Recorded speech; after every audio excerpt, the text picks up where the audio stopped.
2015 by'ukwezi kwire emidari eri kwikigana 50 y'akatare ka Kitagwenda Dairy Market umutawune yantare kacwekerezibwa umurro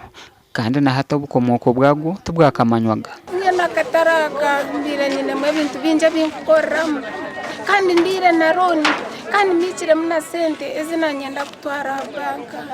arwa mukaga baze ngutuba kwigura za banka nikwenda kuzitwara yo amande ngena tizona zirire mu emitwaro nsanzu yona okwihobo abashobozi batwire no bakora mu mbere gumere kandi nebenda government bakwatireho bargo mu mbereji ebintu nyamwinje byabarirwa mu sente ziri ku miliyoni 10 bekacwekerera bita abashobozi tubarahwerirwe kateka entundubare kugira ngo tubase kubana tukororaho banyuma yo kwirwa katare gitu konka still nabwe no gustire entundubare ntureba umushana gustera ibintu byo nabifa especially nk'nyanya rwaterwe umushana kibanchimanyisa ngo ncaketo kargarra heno rwazuza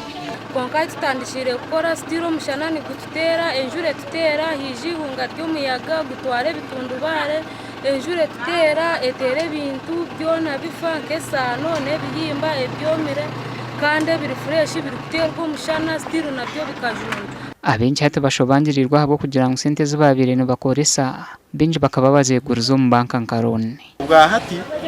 tujye mu mberambe munonga ko kumukoreye baturyo mutundubare